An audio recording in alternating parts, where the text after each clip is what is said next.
요한복음을 우리가 배우기 시작했는데 처음에 그 로고스 말씀이 있었다. 근데 그 로고스 말씀이 우리 모든 사람에게 필요한 그 질문, 왜 내가 살고 있는지, 인생의 목적이, 왜 내가 사랑하는 그 힘이 없는지, 그것이 어디서 오는지, 그리고 우리가 갖고 있는 그 하나하나의 그 문제, 다른 사람에게 말할 수 없는 그 문제에 대한 그 대답이 바로 로고스라는 것입니다. 그런데 요한복음 1장 14절 보면 그 말씀이 로고스가 육신이 돼 우리 가운데 계셨기에, 그 로고스가 그냥 사상이 아니고 철학이 아니고 육신이 돼서 인간이 되시고 우리랑 이렇게 교제할 수 있는 그런 역사가 일어났다고 성경은 선포하고 있습니다. 그 로고스, 생명수이신 예수님을 우리가 오늘 묵상하고 싶은데, 예수님께서 간물에 대해서, 그리고 성경 간물의 중요성에 대해서 많이 말하고 있습니다. 여러분, 질문이 있습니다. 동교에 사시면서 일주일에 적어도 한 번 저는 아름다운 간물 가까운 데 가가지고 그 소리를 들으면서 하나님을 묵상하려고 하고 있습니다. 그런 분들 계시면 손을 들어주시기 바랍니다. 감사합니다. 한 명 계시네요. 축복드립니다. 왜냐하면 1부부터 1부, 2부 한 명도 없었어요. 3부에 한 명 계십니다. 여러분을 위해서 제가 오늘 아름다운 강 그 영상 보여드리겠습니다. 그 소리도 부탁드립니다.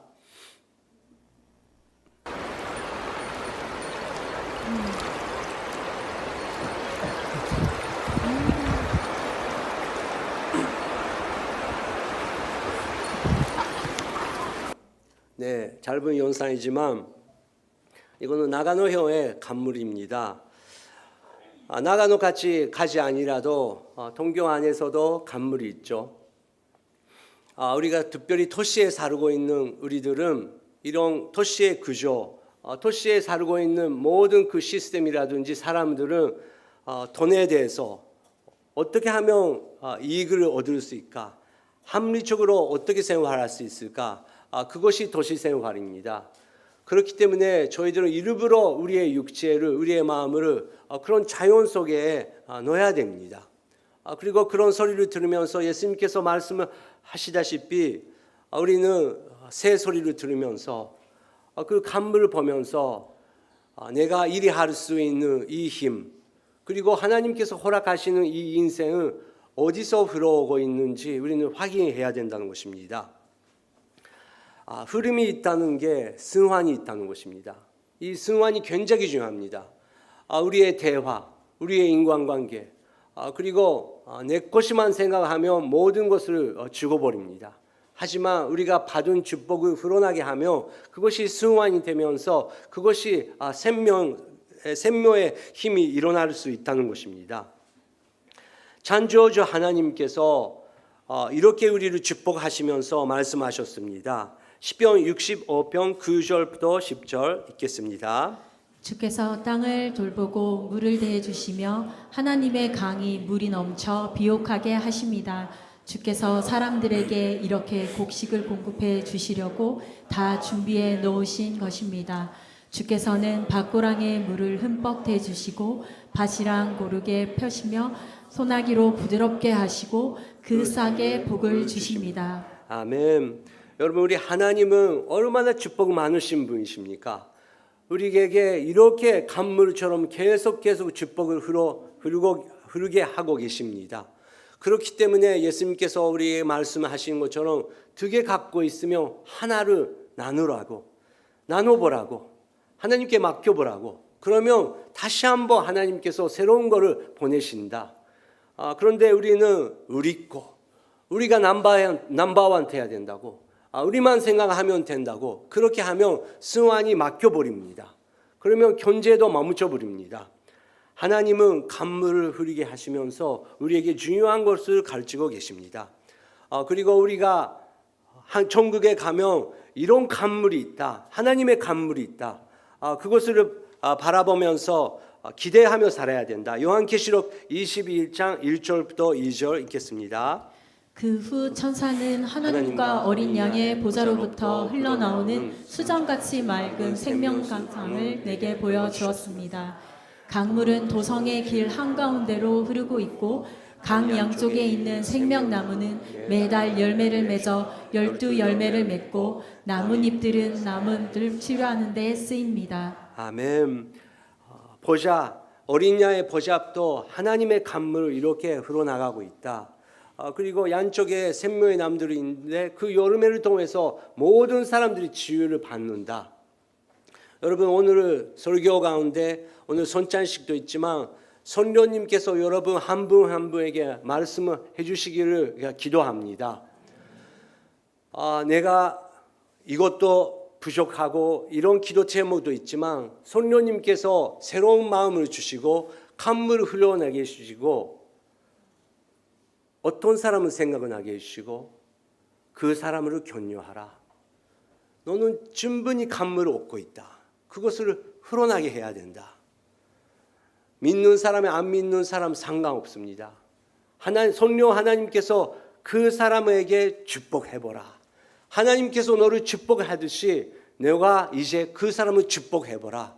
그것에 순종해 주시기 바랍니다. 그렇게 우리가 흐르게 만들어가 하면 축복하면서 시작하면 그런 분들 우리를 통해서 승환이 일어날 줄 믿습니다.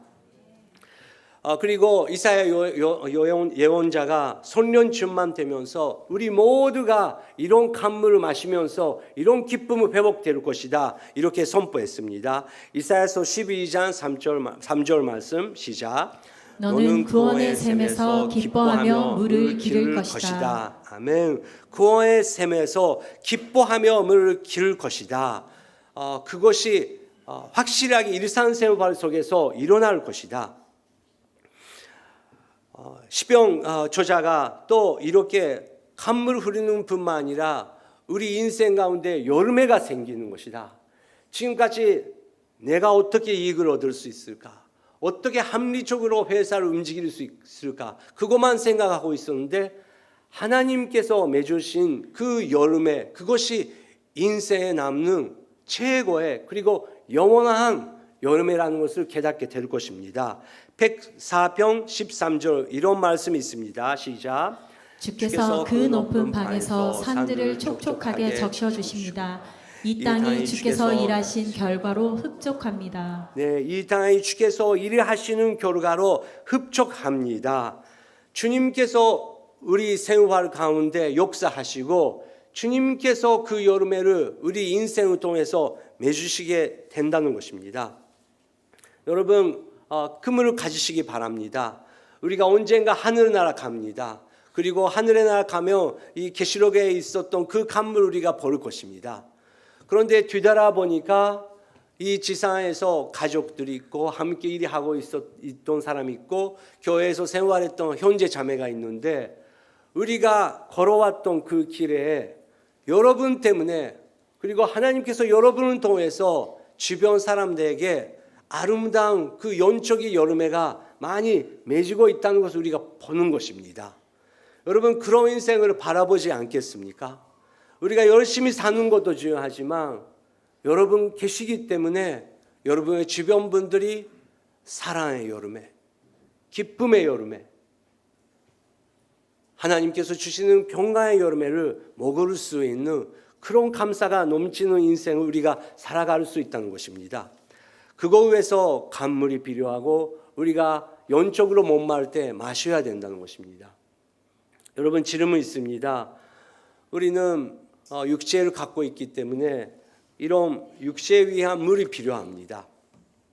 그런데 성경은 확실하게 육체의 물뿐만 아니라 영혼의 물, 강물이 있다.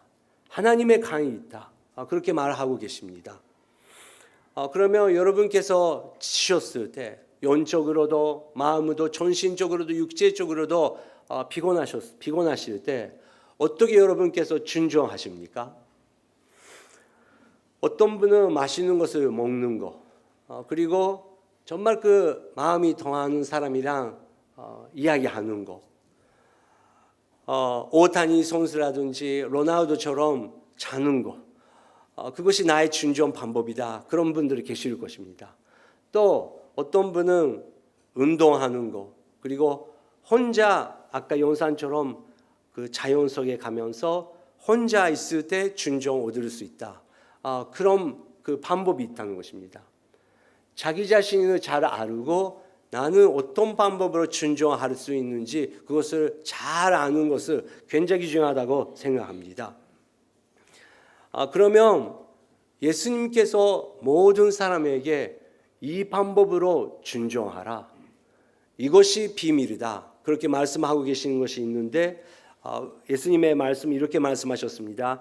요한복음 7장 37절 38절 읽겠습니다. 초막절의 가장 중요한 날인 마지막 날에 예수께서 일어나 큰 소리로 말씀하셨습니다. 누구든지 목마른 사람은 다 내게로 와서 마시라.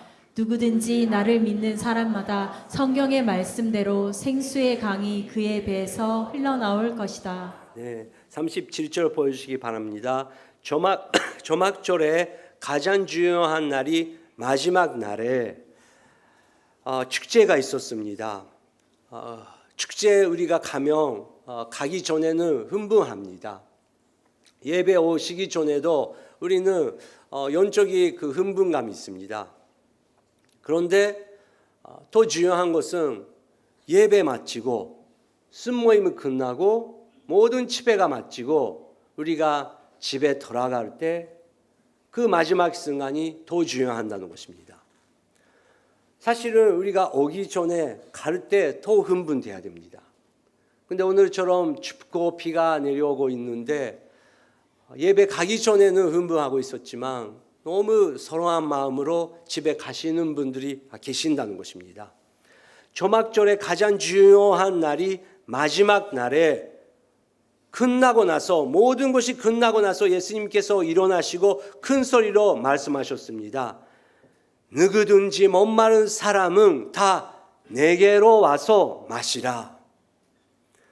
우리는 사람 모이는데 가기 전에는 흥분합니다. 근데 다 끝나면 왜 그런지 고독을 느끼고 왜 그런지 외로울 때가 있다는 것입니다. 그런데 그때야말로 예수님께서 나에게 와라고, 나랑 1대1로 만나자고, 왜 다른 사람을 찾으려고 하냐, 왜 도시 생활 속에 그 계산 안에서 사려고 하냐, 그것은 영원히 너를 충만할 수 없다. 내게 오라고. 누구든지 한국 사람, 일본 사람, 유대 사람, 이방 사람 상관없이 누구든지 나를 믿는 사람마다 성경의 말씀대로 생수의 강이 그의 배에서 흘러날 것이다. 이것이 정말 우리가 경험을 해야 되고 매일매일 우리가 경험을 해야 된다고 예수님께서 축복하시면서 말씀하셨습니다. 그러면 하나님은 생명의 물을 누구에게 주십니까? 첫 번째, 목마른 사람입니다.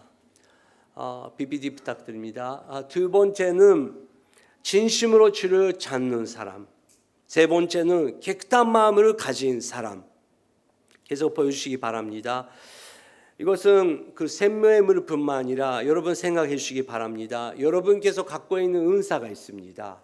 능력이 있습니다. 지식이 있습니다. 기술이 있습니다. 그것을 누군가가 여러분에게 와서 가르쳐달라고 합니다. 근데 여러분께서 이미 아실 거예요. 이 사람은 정말 배우고 싶은 거구나. 정말 나의 귀한 시간을 나눠도 괜찮은 만큼 이 사람은 사모하고 있는 거구나. 그 사람들에게 우리는 시간을 투자해야 되는 것이죠. 말만 하는 사람에게는 우리는 그런 거를 낭비할 필요가 없는 것입니다. 하나님의 그 생명의 물을 목마른 사람, 진심으로 주를 찾는 사람, 깨끗한 마음으로 그것을 찾는 사람에게 하나님께서 반드시 주실 줄 믿습니다. 로고스이신 생명의 수이신 하나님 예수님께서 인간이 되시고 그렇게 목마른 사람, 깨끗한 마음 갖고 있는 사람에게 찾아가십니다. 그것을 주시려고.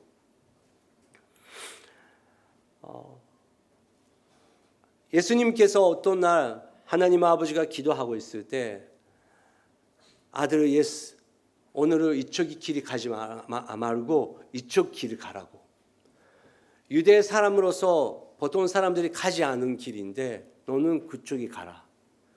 왜냐고요? 내가 볼 때 거기에 못마른 한 사람 있다. 진정한 마음으로 나를 잡고 있는 사람 있다. 그리고 생활은 유대 사람들을 볼 때 유대 종교 문화를 보면 너무 안 좋은 생활을 하고 있지만 그 사람의 마음은 깨끗하다. 너가 거기에 가겠냐? 예수님은 순종하시면서 거기에 가십니다. 사마리아의 스가라는 지역입니다. 보통 유대 사람들이 거기에 안 갑니다. 그리고 예수님께서 하나님께서 지적하신 그분이 오시는 것을 기다리십니다. 기다리고 그분이 그 자매가 왔을 때 그 자매에게 말을 거내십니다. 그 장면 요한복음 4장 5절부터 9절 말씀인데 같이 읽겠습니다. 시작. 그리하여 예수께서는 사마리아의 수가라는 마을로 들어가셨습니다. 그것은 옛날 야곱이 자기 아들 요셉에게 준 땅과 가까웠으며 야곱의 우물이 거기에 있었습니다. 여행으로 피곤해진 예수께서는 그 우물 곁에 앉으셨습니다. 그때가 낮 12시쯤이었습니다. 한 사마리아 여인이 물을 길러 나왔습니다. 예수께서 여인에게 말을 거셨습니다. 내게 물 좀 떠주겠느냐? 제자들은 먹을 것을 사러 마을에 들어가고 없었습니다. 사마리아 여인이 예수께 말했습니다. 당신은 유대 사람이고 저는 사마리아 여인인데 어떻게 제게 물을 달라고 하십니까? 당시 유대 사람들은 사마리아 사람과는 상대도 하지 않았기 때문입니다. 네. 예수님께서 그 사마리아 스가라 지역에 가면서 으름 곁에 기다리고 계셨습니다. 때가 와서 사마리아 여인이 왔습니다. 물을 나한테 달라고 예수님께서 말을 거내셨습니다. 근데 그 자매가 너무 놀라면서 유대 사람이 여기 있다는 것도 보통 일이 아닌데 유대 남소인 나에게 말을 거내니까 당신이 유대 사람이 아닙니까? 왜 우리 사마리아 사람에게 그렇게 말을 거내냐고 그렇게 물어봤습니다. 그만큼 유대 사람은 사마리아 사람, 이방 사람을 낮게 보고 있었던 것입니다. 여러분은 아시다시피 지금 유대교를 확실히 믿고 있는 이스라엘 사람들, 유대 사람들은 한국 사람, 일본 사람들을 낮게 보고 있습니다. 아니 자기가 선택받는 민족이고 자기만 메시아랑 만날 수 있고 자기끼리만 하나님의 나라를 경험할 수 있다고 유대 사람들은 믿고 있습니다. 유대교를 믿고 있는 유대 사람들은 지금도 믿고 있습니다.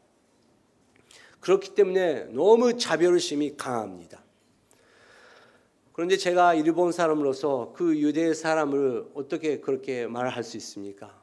일본에 살고 계신 여러분 그리고 삼비예배 참석하고 계신 일본 분들을 질문이 있습니다.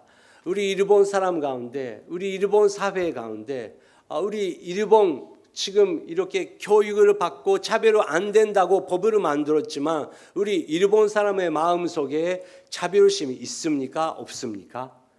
확실히 있습니다. 너무 깊이 있습니다. 그런데 그것을 없는 것처럼 너무 얇은 종이에게 없는 것처럼 하고 있는데 금방 이거는 터지게 됩니다. 그런데 우리의 일본 사람의 본性나타나기 시작합니다. 저는 한국 사회, 한국 분에 대해서 저는 일본 사람이니까 모르지만 한국에서는 차별이 있을까요? 없을까요? 성경은 오히려 우리 마음속에 차별심이 있다는 것을 인정하는 게 낫다.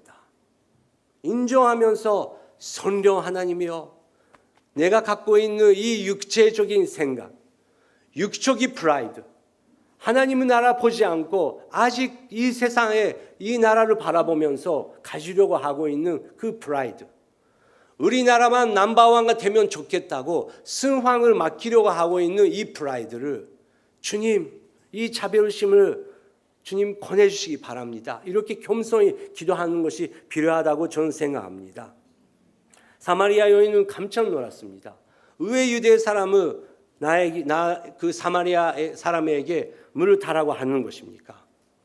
그런데 예수님께서 놀랍게도 유대 사람이, 사마리아 사람이, 일본 사람, 한국 사람 상관없이 인간으로서, 하나님께서 창조하신 인간으로서 무엇이 필요하는지 말씀하시기 시작합니다. 중요한 말씀입니다. 10절 천천히 조심스럽게 읽겠습니다. 시작.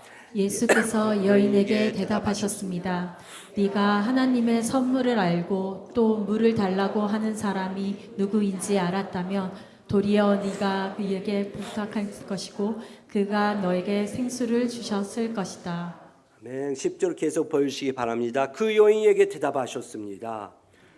그 차별을 넘어서 당신이 하나님의 선물을 알고 내가 이것을 가지고 있는 것이 아니고 내가 이렇게 많은 것을 갖고 있다는 것을 주장하는 거 아니고 모든 것이 간물처럼 하나님께서 주시는 선물인데 하나님께서 다 허락하고 계시는데 그 하나님의 귀한 선물이라는 것을 알으면서 또 그 물을 달라고 하는 그분이 누군지 당신이 진심으로 알고 있으면 도리어 당신은 그에게 부탁하면서 내게 그 생수를 달라고 할 것이다.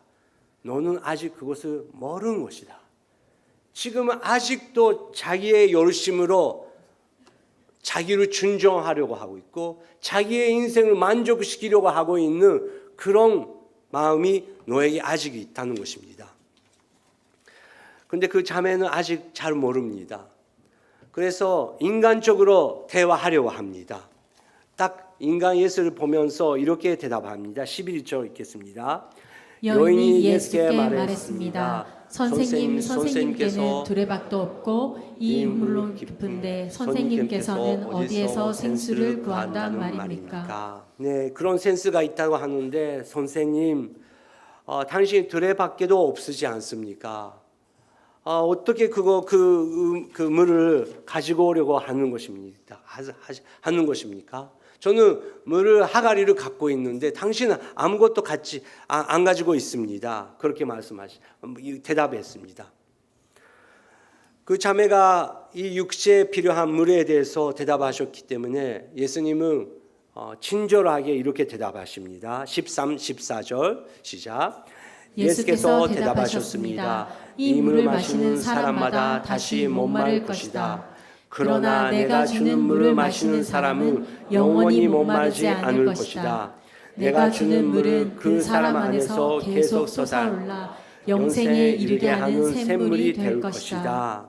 네, 13절 보여주시기 바랍니다. 예수님께서 대답하셨습니다. 그렇다. 이런 물이 있는데 이 물을 마시는 사람마다 다시 목마를 것이다. 우리는 물을 하가리를 갖고 있습니다. 나중에 나오지만 그 물을 하가리는 그냥 물을 하가리 아니고 그 자매에게는 어떤 물 하가리입니까? 남성입니다. 여자로서 나를 만족시켜주는 남성을 계속 잡고 있었습니다. 인생의 파트너를, 육체적인 파트너를 계속 잡고 있었습니다. 그런데 이 사람도 안 되고 이 사람도 안 되고 지금 사람도 안 되는 그것을 경험하고 있었던 것입니다. 근데 예수님께서 이 물을 마시는 사람마다 다시 목마를 것이다. 그러나 내가 주는 물을 마시는 사람은 영원히 목마르지 않을 것이고 내가 주는 물을 그 사람 안에서 계속 솟아오라 영생에 이르게 하는 샘물이 될 것이다. 아까 이사야 예언자가 선포했듯이 그 샘물을 우리가 마시면서 기뻐할 것이다. 바로 예수님께서 그것을 보여주고 계신다는 것입니다. 그 이야기를 듣고 너무 놀랐습니다. 목마르지 않았다고요? 나는 이거 물을 마시고도 못 마르고 이 남자 만나도 결국은 낙심하고 내 마음, 내 인생 만족시키는 바로 그 로고스, 대답은 어디에 있는가? 그것을 질문 갖고 있었던 것입니다. 그래서 그 자매가 솔직하게 이렇게 질문합니다. 15절 읽겠습니다. 여인이 예수께 말했습니다. 선생님, 제게 그 물을 주십시오. 제가 목마르지도 않고 다시는 물 길러 여기까지 나오지 않게 해주십시오. 네, 순수한 자매였습니다. 그리고 솔직했습니다. 선생님, 제게 그 물을 주십시오. 제가 목마르지도 않고 다시는 물길로 여기까지 나오지 않게 해 주십시오. 우리가 다 아는 것처럼 그 여인이 우물 가운데 왔을 때 다른 여자들이 없는 시간이었습니다. 다른 여성들이랑 만나고 싶지 않았었던 것입니다. 왜냐고요? 다른 동네 여성들이 이 여자가 어떤 생활을 하고 있었는지, 어떤 각오가 있는지 다 알고 있었기 때문에 그렇습니다. 그래서 물길로 여기까지 나오지 않게 해달라고 예수님께 이렇게 대답을 했다는 것입니다. 이때 예수님께서 이제 때가 왔구나 하면서 이 무르 하가리에 대해서 당시의 무르 하가리는 이것이다 라고 지적합니다. 16절부터 18절 시작. 예수께서 여인에게 말씀하셨습니다. 가서 내 남편을 불러오너라. 여인이 예수께 대답했습니다. 저는 남편이 없습니다. 예수께서 여인에게 말씀하셨습니다. 네가 남편이 없다고 한 말이 맞다. 실은 전에 내게 남편이 5이나 있었고 지금 함께 사는 남자도 내 남편이 아니니 내가 지금 한 말이 맞구나. 네, 내가 지금 한 말이 맞구나. 그 여인이 누구에게 이 사실을 누구에게나 누가 자기한테 말을 하면 그것이 마음이 아픈 부분이었던 것이죠. 그런데 그것이 그녀의 무르 하갈이었던 것이죠. 예수님께서 그것을 아시면서 목마른 영혼이라는 것을 아시면서 당신의 남편 데려오라고. 근데 5명 지금까지 같이 살아왔지만 지금 같이 있는 그 사람도 자기의 목마를 충만할 수 없는 존재라는 것을 알고 있었다는 것입니다. 여러분, 중요한 질문이 있습니다. 우리가 가지고 있는 무르 하갈이 있습니다. 근데 지금은 같이도 실패하고 또 기대하면 또 기대랑 다르게 절망하고 그것을 우리는 계속 반복하면서 살아왔습니다. 조금이라도 월급 많아지면 나는 만족하는 것이 아닌가. 이 새로운 물건 사면 나는 만족하는 것이 아닌가. 나는 이런 관계가 되면 만족하는 것이 아닌가. 순간은 만족하죠. 순간이죠. 근데 다시 한번 더 자극이 있는 것을 우리는 찾고 계속 산다는 것입니다. 특히 도시생활하고 있는 사람. 도시가 그렇게 구조하고 사회가 움직이고 있기 때문에 우리는 거기에 마비되고 있는 것입니다. 그래서 우리는 나의 무르 하갈이는 무엇인가? 그것을 솔직히 예수님 앞에 나눠야 된다는 것입니다. 그 자매가 너무 놀랐습니다. 무르 하갈이가 뭔지 확실하게 정답을 줬기 때문에. 그래서 이 여인은 이 사람이 예언자가 아닌 것인가? 그리고 영적으로 감동받으면서 놀랍게도 이런 대답을 합니다. 19절 20절 시작. 여인이 예수께 말했습니다. 선생님, 제가 보니 당신은 예언자이십니다. 우리 조상들은 이 산에서 예배를 드렸는데 당신의 유대 사람들은 예배는 예루살렘에서만 드려야 한다라고 말합니다. 네, 당신은 예언자가 아닙니까? 그리고 우리 조상들은 이 산에서 예배를 드리고 있는데 사실은 예루살렘에서 예배를 드려야 되는 것이 아닙니까? 이것은 사마리아에서도 하나님께서 준비하시는 그 산이 있었는데 거기서 예배 드려도 만족 없었다는 것입니다. 직접 예루살렘에 가서 그 산에서 예배 드리면 다른 것이 아닌가? 그런 마음이 있는 것입니다. 선지순례 갈 수 있으면 좋죠. 여러분 그 인생 한 번만이라도 선지순례 갈 수 있으면 좋겠다 그렇게 생각하시는 분들 기도해 주시기 바랍니다. 하나님께서 허락해 주시면 길을 열어 주실 것입니다. 근데 어떤 일본 기독교인 분들은 선지순례 가면 뭔가 예배가 다르다. 거기에 가면 예수님이랑 직접 만날 수 있는 것처럼 뭔가 그 완전히 다른 세계가 되는 것입니다. 될 것이다. 그렇게 기대 가지면서 가는 사람이 있습니다. 근데 예수님은 그거에 대해서 확실하게 대답하십니다. 여기도 아니고 저기도 아니다. 장소가 아니다. 사람이 아니다.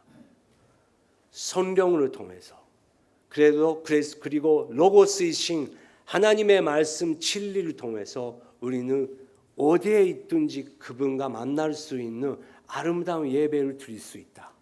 그것을 그 자매에게 중요한 그 말씀을 하십니다. 21절부터 24절 시작. 예수께서 여인에게 말씀하셨습니다. 여인아 나를 믿어라. 이제 이 산도 아니고 예루살렘도 아닌 곳에서 아버지께 예배를 드릴 때가 올 것이다.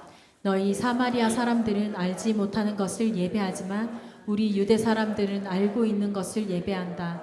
이는 구원이 유대 사람들로부터 나오기 때문이다. 이제 참되게 예배하는 사람들이 영과 진리로 아버지께 예배드릴 때가 오는데 지금이 바로 그때다. 아버지께서는 이렇게 예배드리는 사람들을 찾고 계신다. 하나님은 영이시니 하나님께 예배드리는 사람은 영과 진리로 예배드려야 한다. 아멘. 여기 아니고 예루살렘까지 가야 됩니까? 그렇게 질문했을 때 여인아 나를 믿어라. 나를 믿어라. 로고스를 믿어라. 로고스이신 예수를 믿으라고 예수님께서 확실히 하셨습니다. 그리고 그렇게 예배 드리는 데가 바로 지금이다.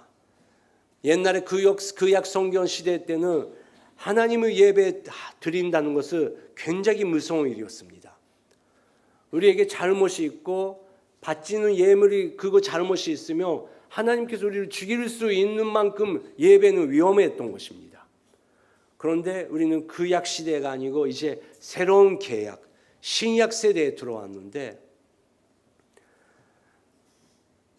돈바의 박사들이 그리고 얀떼를 지켰던 사람들이 그 마그강 앞에 물 끓으면서 예배 드리기 시작했습니다.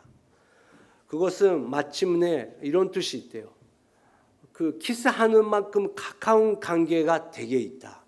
그런 거로 표현할 수 있대요. 옛날에는 구약 시대 때는 멀리 그리고 두렵고 볼 수 없는 그런 예배였는데 이제 로고스이신 분께서 길이 되시고 진리 되시고 생명이시기 때문에 우리가 그분을 통해서 마치 키스할 수 있는 만큼 가까운 관계로 주님께 사랑을 고백할 수 있는 그 시대가 왔다. 지금이 바로 그때다. 하나님은 영이시니 하나님께 예배 드리는 사람은 성령과 진리로 예배 드려야 한다. 예수님께서 말씀하셨습니다. 그렇기 때문에 여러분 우리가 예배당에 모여서 예배식을 함께 주님께 드리는 것도 중요합니다. 하지만 오늘 순모임을 마치고 비가 내리고 있는데 주님 밖에 나갈 때 이제 마음속에 예수님을 인정하면서 예수님 제가 당신을 사랑합니다. 당신을 생각하면 저는 매우 기쁩니다. 매우 즐겁습니다. 왜냐고요? 다른 사람이 아니고 다른 물건이 아니고 당신께서 신라에게 제사장의 관을 씻듯이 우리를 축복하신다. 그것을 말씀으로 묵상할 때 우리 집안에서도 예배당이 되고 차 속에서도 그 마음 속에서 주님만 바라보면서 고백하며 그것이 바로 예배당 될 수 있다는 것입니다. 일상생활 속에서 우리는 생명의 강물, 하나님의 강물을 흘러나고 있는 것을 우리는 경험하고 일상생활 속에서 만나는 사토상, 와타나베상, 김상, 박상에게 기쁨이 넘치면서 작은 것을 나누기 시작하며 여러분 생명의 강물이 더 흘러나기 시작한다는 것입니다. 그렇게 예배에 대해서 엄청난 예배학을 예수님께서 직접 그 이방인 그 여성에게 가르쳤습니다. 그랬더니 성령의 감동으로 그 자매가 이제 생각이 나기 시작했어요. 너무 감사하게 이 여인께서 옛날에 그리스도에 대해서 들어본 적이 있었어요. 메시아에 대해서 들어본 적이 있었어요. 그래서 예수님과 만났을 때 옛날에 누가 가르쳐줬던 것이랑 그 마칭 돼가지고 놀라운 고백을 합니다. 25절 읽겠습니다. 여인이 예수께 말했습니다. 저도 그리스도라고 하는 메시아가 오실 것을 압니다. 메시아가 오시면 우리에게 모든 것을 알려주실 것입니다. 아멘. 계속 보여주시기 바랍니다. 저도 그리스도라고 하는 메시아가 오실 것을 압니다. 들어본 적이 있습니다. 메시아가 오시면 우리에게 모든 것을 알려주실 것입니다. 메시아가 오면 우리에게 모든 것을 알려주실 것입니다. 이렇게 대답을 할 수 있었던 것이죠. 여러분, 전도의 성공은 무엇입니까?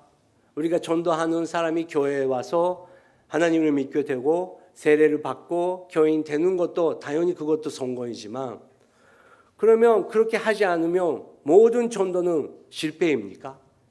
아닙니다. 이 자매처럼 누군가가 메시아에 대해서 옛날에 가르쳤어요. 그런데 바로 그것을 알아들을 수 없었어요. 전도의 성공은 우리 일상생활 가운데 성령님께서 여러분에게 말씀하십니다. 일을 할 때, 애들을 학교 갈 때, 우리가 쇼핑 갈 때, 성령님께서 누구누구야, 그 사람에게 나의 사랑에 대해서 알려주라. 그 자매에게 오늘은 문자를 보내고 내 사랑에 대해서, 포기하지 않은 내 사랑에 대해서 알려주라. 메시아가 누군지를, 로고스가 누군지를 알려주라. 그걸 들으면서 네, 알겠습니다. 그렇게 순종하는 것이 전도의 성공입니다. 우리가 순종하고 있는지 없는지 그건 우리가 다 알고 있습니다. 성령님은 일상생활 속에서 살아서 역사하고 계십니다. 그 자매가 나는 메시아를 알고 있습니다. 그렇게 고백하니까 예수님께서 놀라운 선포하십니다. 큰 소리로 읽겠습니다. 26절. 그러자 예수께서 여인에게 말씀하셨습니다. 지금 내게 말하고 있는 내가 바로 그 메시아다. 내가 그 대답이다. 내가 메시아다. 내가 로고스다. 여러분께서 갖고 있는 그 질문, 나는 이 문제 어떻게 해야 됩니까? 나는 이 고민 어떻게 해야 됩니까? 주님 도와주시옵소서. 어떤 길이 있습니까? 그런데 무엇이 아니고 어떻게가 아니고 예수님께서 내가 길이다. 내가 대답이다. 그 문제에 나를 개입하게 만들어. 내가 역사할 수 있도록 너는 가만히 있으라고. 예수님을 인정할 때 예수님께서 이제 역사하기 시작할 줄 믿습니다. 이 여인은 만났습니다. 대답을 알았습니다. 내가 잡고 있던 무라하가리는 바로 이분이라는 것을 알게 되었습니다. 그렇기 때문에 놀랍게도 그 자매가 중요하고 생각하고 있었던 무라하가리를 놓고 자매가 사람을 만나러 나갑니다. 28절부터 30절 읽겠습니다. 여인은 물 항아리를 내버려 둔 채 마을로 돌아가 사람들에게 말했습니다. 와서 내 과거를 모두 말해준 사람을 보십시오. 이분이 그리스도가 아니겠습니까? 사람들이 마을에서 나와 예수께로 나아갔습니다. 네, 물 항아리를 내버려 둔 채 마을로 돌아가 사람들에게 말하기 시작했다는 것입니다. 그 자매는 만났다는 것입니다.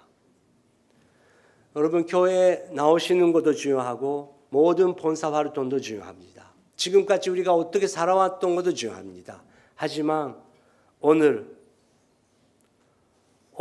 우리가 쓴모임을 마치고 이제 나갈 때 이 비가 그냥 차가운 비고 추운 날이고 그렇게 느끼는지, 이 비는 은혜의 비구나.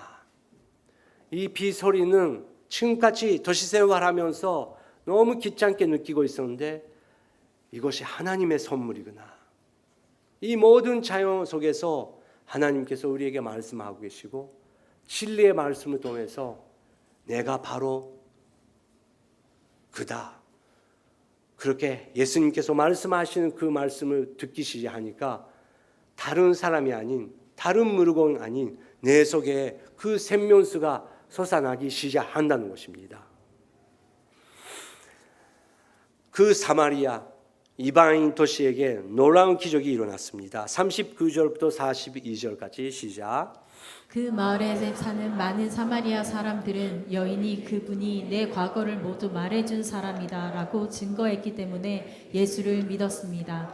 그래서 사마리아 사람들은 예수께 나와 그들과 함께 머물 것을 청했습니다. 예수께서는 그곳에 이틀 동안 머무르셨습니다. 그래서 더 많은 사람들이 예수의 말씀을 듣고서 믿게 됐습니다. 사람들이 여인에게 말했습니다. 이제 우리가 믿는 것은 당신의 말 때문에 믿는 것이 아니요 우리가 그 말씀을 직접 듣고 보니 이분이 참으로 세상의 구주심을 알게 됐소. 아멘. 이분이 참으로 세상의 구주심, 로고스이라는 것을 알게 됐다. 그런데 자매를 통해서 예수에 대해서 나는 들었지만 우리는 이제 너 때문에 믿는 것이 아니고 바로 그분과 만났기 때문에 나는 로고스이신 이분을 믿고 있다고 고백하기 시작했다는 것입니다. 사마리아에게 부흥이 일어났다는 것입니다. 만나는 사람들이 많이 생겼다는 것입니다. 여러분, 부흥이라는 것은 많은 사람이 모이는 것이 부흥이 아닙니다. 죽었던 영혼들이 그분과 만나는 것이 부흥입니다.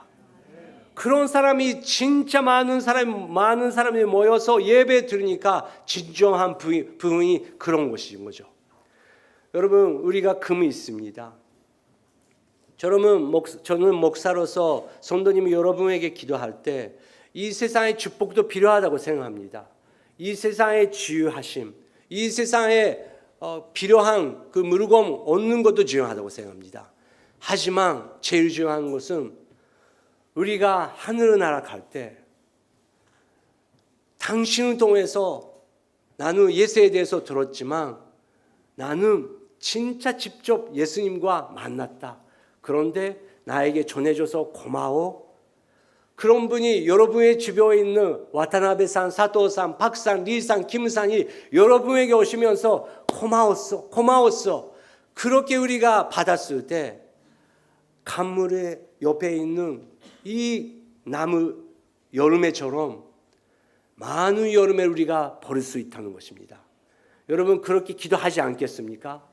하나님, 그냥 나는 교회 생활 이렇게 살고 싶지 않습니다.